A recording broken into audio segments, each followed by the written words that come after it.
நீங்கள் புது laptop computer வாங்க போகிறீங்களா, இல்லை உங்கள் லேப்டாப் கம்ப்யூட்டர் சரி செய்யணுமா? மீன்ஸில் இருக்க ஸ்மார்ட் சிஸ்டம்க்கு கால் பண்ணுங்கள். 04427935803, மொபைல் 9962194022.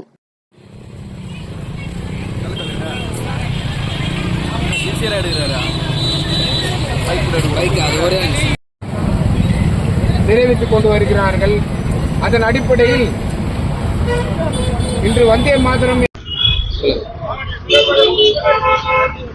மத்தியில் ஆளக்கூடிய பாரதிய ஜனதா கட்சி ஆளக்கூடிய அரசாங்கத்தில் இன்றைக்கு தனிநபர் சுதந்திரத்தை பறிக்கக்கூடிய ஏற்பாடாக கடந்த 10 நாட்களுக்கு முன்பாக சட்டத்தை இயற்றப்பட்டு அடிப்படையாக சிறுபான்மை மக்களுடைய அடிப்படை தேவைகளை பூர்த்தி செய்து கொள்ள முடியாத விஷயங்களை இன்றைக்கு பாரதிய ஜனதா கட்சி இன்றைக்கு நடைமுறைப்படுத்திக் கொண்டிருக்கிறது.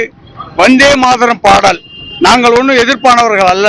ஆனால் வந்தே மாதரம் பாடலில் அடிப்படையான இந்தியா என்ற வார்த்தையும் பாரதம் என்ற வார்த்தையும் அந்த பாடலில் துளி கூட இல்லை.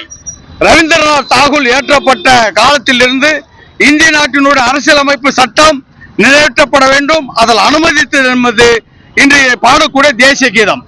இன்றைக்கு நாளை நடக்கக்கூடிய சுதந்திர தின விழாவில் கூட இந்த பாடலை அடிப்படையாக பாட வேண்டும். முதல் முறையாக தேசிய கீதம் பிறகுத்தான் பாட வேண்டும் என்று அரசாங்கம் மத்திய சர்க்கார் சட்டம் நிறைவேற்றப்பட்டுள்ளது. அந்த சட்டத்தில் மதிக்கப்படவில்லை என்று சொன்னால் அதற்கான தண்டனையும் கொடுக்கப்படும் என்கின்ற மிரட்டலோடு இந்த வந்தே மாதர பாடலை கண்டிப்பாக நிறைவேற்றப்பட வேண்டும் என்று இன்றைக்கு வலியுறுத்தி கொண்டிருக்கிறது. அதே நேரத்தில் இன்றைக்கு ஜனநாயகத்தை நேசிக்கக்கூடிய முற்போக்காக சிந்திக்கக்கூடிய பள்ளிகளில் படிக்கக்கூடிய மாணவர்கள் அரசு ஊழியர்கள் தாங்கள் இந்த பாடலை பாடுகின்ற பொழுது இதில் ஒரு 3 இந்து மத கடவுள்களுடைய பெயரையும் அடிப்படையாக கொண்டு இந்த பாடலில் வரக்கூடிய விஷயமாக இருந்து கொண்டிருக்கிறது பெரியவர்களே. அதே நேரத்தில் இந்த பாடல் என்பது பார்த்தோம் சொன்னா வந்தே மாதரம் பாடல் தேசப்பற்றில் இல்லாதது. அதே நேரத்தில் இந்த பாடல் எல்லோரையும் சமமாக பார்க்கக்கூடிய பாடல் அல்ல. ஆனந்த மடம் என்னும் நூலில் ஒரு பாட பத்திரத்தில் ஒரு நாடகத்தில் எடுக்கப்பட்ட பாடல். இதில் எந்த விதமான அடிப்படை விஷயங்களையும் தேசிய சம்பந்தமாக மக்கள் ஒற்றுமை சம்பந்தமான பாடலும் இதில் இல்லை என்பதையும் நாங்கள் இந்த நேரத்தில் தெரிவித்துக் கொள்கின்றோம். ஆகவே அந்த பாடலுக்கு எதிர்ப்பானவர்கள் அல்ல.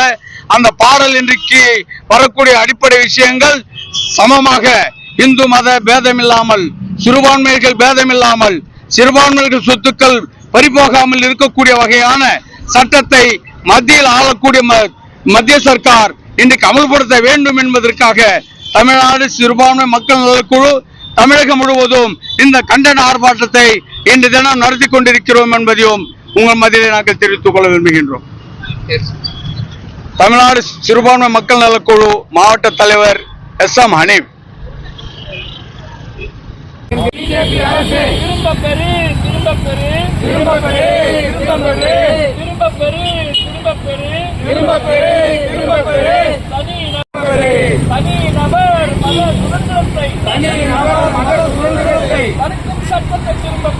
தடுக்கும் சட்டத்தை திரும்ப பெறு.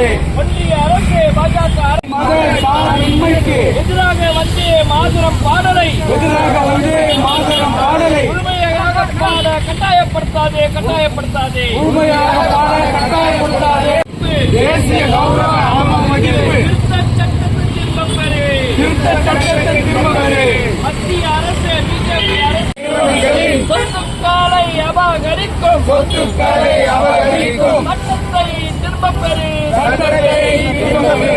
ஒன்றிய அரசு பிஜேபி அரசு திரும்ப பெறு. தனிநபர் மத சுதந்திரத்தை பாஜக அரசு நாட்டின் மத கட்டாயப்படுத்தாதே. ஒன்றிய அரசு பாஜக அரசு தேசிய கௌரவ அவமதிப்பு திருத்த சட்டத்தை திரும்ப பெறு.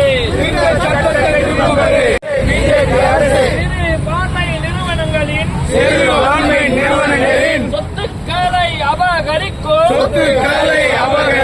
சட்டத்தை திரும்ப பெறு.